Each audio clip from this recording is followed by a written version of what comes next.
আজকে আমরা একটা গল্প শুনবো। হ্যাঁ, এক রাতে আবু হুরায়রা কিছু খাবার পাহারা দিচ্ছিলেন। হঠাৎ দেখলেন এক চোর এসে খাবার চুরি করছে। চোরটাকে ধরে ফেললেন আবু হুরায়রা।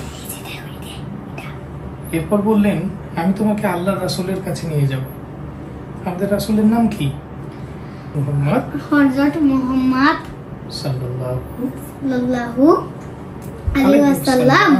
হ্যাঁ, চোরটা বলল, আমাকে ছেড়ে দাও, আমি গরিব মানুষ, বাড়ির লোকেরা না খেয়ে আছে। এ কথা শুনে দয়া হলো আবু হুরায়রার মনে। তিনি তাকে ছেড়ে দিলেন। পরদিন সকালে আবু হুরায়রা গেলেন নবীজির কাছে। আবু হুরায়রাকে দেখেই নবীজি বললেন, সাবধান, সেই চোর আবার আসবে। হলো তাই। পরপর 3 দিন চুরি করতে এলো সে। প্রতিবারই তাকে ধরে ফেললেন আবু হুরায়রা। ধরা পড়লে চোরটা বলতো, আমি গরিব মানুষ, আমাকে ছেড়ে দাও, বাড়ির লোকেরা না খেয়ে আছে। কিন্তু দ্বিতীয়বার আর চোরটিকে ছাড়লেন না। তিনি বললেন, আজ তোমাকে নবীজির কাছে নিয়েই যাও।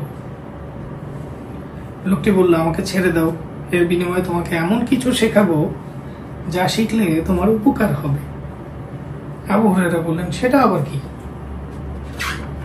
এই পৃষ্ঠা উল্টাও। লোকটি বলল, ঘুমের আগে আয়াতুল কুরসি পড়বে, তাহলে একজন ফেরেশতা সারা রাত পাহারা দেবে তোমাকে। পাহারা দিবে?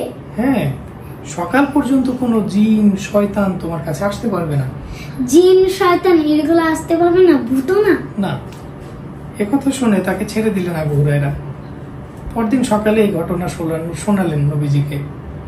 নবীজি বললেন, সে মিথ্যাবাদী, তবে তোমাকে সত্য কথাই বলেছে। তুমি কি জানো সে কে ছিল? সে ছিল শয়তান। ঘুমের আগে আয়াতুল কুরসি পড়লে শয়তান আমাদের কাছে আসতে পারে না, তাই আয়াতুল কুরসি পড়বে। সাথে আরো পড়বে সূরা ইখলাস, সূরা ফালাক, সূরা নাস। তুমি আয়াতুল কুরসি পড়তে পারো না? পারি। বলো তো।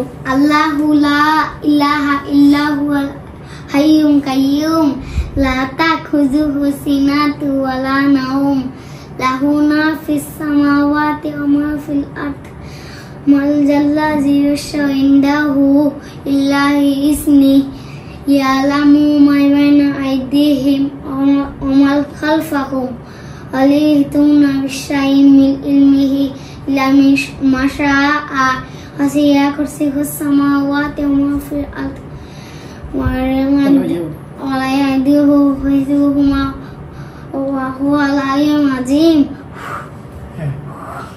মাশাআল্লাহ।